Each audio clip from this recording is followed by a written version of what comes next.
Let's see. So now I'm going to talk a little bit about the data and about the numbers. It's kind of funny. I'll tell you guys a quick story really quick. There was a couple weeks ago, I was contacted by a meteorologist up in Great Falls, and he asked me, he was doing a documentary, like a 30-minute documentary on climate change in Montana. He wanted to know if I could be involved in it. And so I said, okay, well, let's chat on the phone. And so I talked to him for a little bit, and I told him what I did. I said, well, listen, you know, I'm kind of the numbers guy. I look at the models, I look at the data, and then I give it to other people to figure out what it means. And so, you know, if you think that would be interesting for your documentary, you know, I'd be happy to be a part of it. Never heard back from him. So I'm going to go ahead. I'm the numbers guy. That's my warning. So I'll give you the numbers here. But fortunately, we have a lot of people after me that are going to talk about the impact stuff. And I'll try and do a little bit about that towards the end. So first off, I just do a quick little intro to make sure we're all on the same page. What is climate? Climate's the average weather patterns for a region, so a large area, over many years, so over a long time period. And so what I mean by that is if you've got some sort of a variable, let's say temperature in the y-axis up there, and it's going up and down over time, what we're interested in when we talk about climate is we're interested in that long-term average. We're not interested in the noise around that average. And then we're also interested in the long-term variability. So a lot of people, when they think of climate, they think of precip and temperature. But of course, there's lots of other variables. In fact, the World Meteorological Organization defines 50 of them. Today, I am only going to talk about those temperature and precipitation ones. Those are the ones that we've focused our research and analysis on. But I do think it's important to realize that climate is more than just temperature and precipitation. Okay, so climate change. We talked about what climate is. Well, what do we mean when we talk about climate change? Well, again, if you imagine some sort of a variable over time going up and down year to year, we're not so interested in those year-to-year fluctuations, and we're not even that interested in those decadal fluctuations. What we really want is that long-term average and how that's changing over time, and then, of course, also how that long-term variability changes over time. So that's been my main goal over the last couple years, is to look at the state of Montana and look at both historically how climate has changed and also in the future how it's projected to change. I've been doing this as part of a larger project, the Montana Climate Assessment. This is part of the Institute on Ecosystems, which is a collaboration between all the university systems, specifically the University of Montana and Montana State University. So I've been working on the climate with Kelsey Genso, who's the state climatologist over at the Climate Office. And our job has been to crank the numbers and then feed that into these other 3 chapters: agriculture, water resources, and forestry. And those are being headed up. Bruce Maxwell over at Montana State University is working on the ag section, and Wyatt Cross, also at Montana State, is working on water resources. And then Elisa Wade, who you're going to hear from after me, has been doing the forestry part of that report. So we are in the tail end of this report. In fact, I think, we are sending off our final revisions tomorrow morning, I think. And the rest of the summer, we're here to present these results, let people know what we found, and then it'll hopefully be officially published by the end of the summer, and then we'll have a website as well. So really quick, I'm going to focus mainly on future projections, but I'll go through historical change as well really quickly. Across the state, if you look at the average temperature over the year, it has increased since 1895 to 2015. Right here. And this is about a 2-degree Fahrenheit increase over this time period. If you look at from 1950 to 2015, that's the map over here, these are changes per decade. So If you want to know total change, you would multiply that by 65 or 6.5 years. We won't get into it, but it's around 2 to 3 to 4 degrees difference in the last 65 years that we've been seeing across these different regions in the state. Precipitation hasn't changed much. So over the last 100 years, we don't see much of a historical change or shift. However, if you look at it spatially, from 1950 to 2015, you see there's two areas. Over here where we are, there's been a negative trend in precip. And in the southeast, you see a positive trend. It's why we see no trend overall if you average across, because they kind of cancel each other out. I will say these trends are more likely due to natural variability than anthropogenic climate change. So I'll just leave it at that for now. Okay, so also the nice thing about having Steve go before you is he gives you little hints right before you get up to talk. And one of the things Steve told me, he said, don't go into methods. So I'm not going to totally skip this slide, but I'll give you the summary of it. Essentially, for the future projections, we looked at 20 different models. So this isn't just one projection by one model. You can imagine this as 20 different models, and then we look at statistics around those 20 models. Those statistics or that group of models are called an ensemble. The resolution is a 4-kilometer resolution. We aggregated this, though, to the climate division. That's what I've been showing you previously. There's these 7 climate divisions across the state. We did 2 socioeconomic scenarios. This is essentially making our best guess of how society is going to change into the future through technology, policy, those sorts of things. I'm going to focus on 8.5, which is the business as usual, kind of for obvious reasons. That's the trajectory we're on, so I think it's important to go ahead and take a look at these results.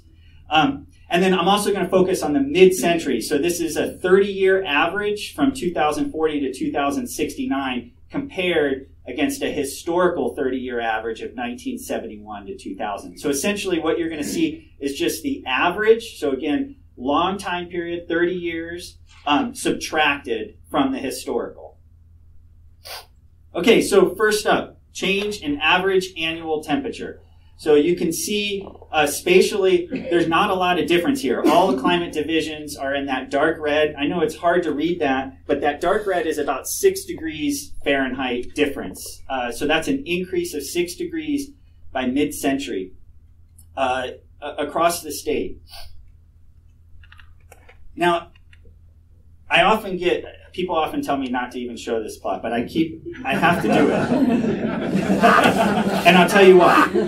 So I'm going to break it down. You only have to look at the dark gray square right there. Forget everything else. So essentially, these are the different climate divisions. Just focus on the Northwest where we are. These are the 2 different RCP or socioeconomic scenarios. Just focus on the 8.5. That's the business as usual. And what you see here, this is the average change of all the ensembles. And then you have the max, so which model, the maximum change that a model projects. And then the minimum. So that's what this bar. So the max, the average, and the minimum. And this will come up again why this is important. But I think it's really important to understand that there is a range in what all these models are projecting for the state. Okay, so change in the number of days above 90 degrees Fahrenheit. So these are those really hot days. I think we might have a couple coming up here. So this is a change in those days, the number of those per year. So you can see the dark red, that's 35 days. So that's over a month difference where days that used to not get above 90 are projected to get above 90 by mid-century. Over here, where we are, it's about 10 to 15 days, so about half a month difference. Freeze-free days, these are those days that used to freeze, no longer going to freeze. We have, that's where we see the biggest differences here in the Northwest. This is upwards of 45 days, so a month and a half difference there. And then even in the Southeast, where there's less change, we're still upwards of almost a month difference, 25 days. Okay, so how does this change look like over time? So monthly. What you have here, you've got the different climate divisions. Northwest, this is where we are, so you can look at the top. And then this is by month. You can see August. So the hot is getting hotter. That's what really stands out. What about precipitation?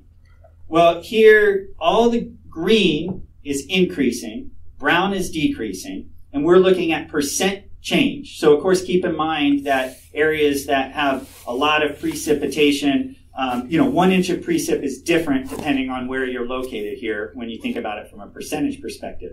So the largest percent change is in the Northeast, around 10% increase, and then where we are, we're kind of in the 4 to 5% increase in precipitation projected by mid-century. We can look at the number of days above 1 inch. So these are those really heavy rainfall events. In the Northwest, we're projected to have the largest changes, but not a huge shift. So only a little under a day. Whereas in the eastern part, even a smaller change of less than half a day.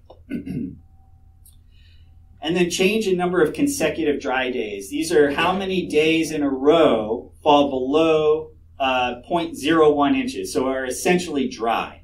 And you can see, you might say, oh, geez, Northwest looks like big change, but keep in mind, that's actually less than half a day change. And this is where this figure comes back into being really important, is this is that spread of the ensemble of all the models. And you can see they're all red, because that means we have large disagreement in the direction of change. So if we look at our little box right here, you can see one model is projecting over 2 days, one model of increase in that metric, or so an extension of those consecutive dry days.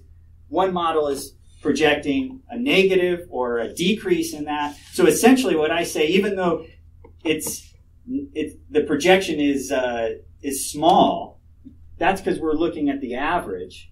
We actually, really what's going on is we have large uncertainty as to what's going on in this metric. Okay, and then looking at this across time, you finally start to see some brown here. These are where we're projecting decreases of precipitation. So again, increases in the spring and fall, and even winter, decreases in the summer. And again, this is that time when we're also projecting the highest temperature change as well. Okay, so this is where I try to bring this back to, what does this all mean? Why should you guys care? So I did a really quick analysis looking at water resources and specifically stream flow in this state.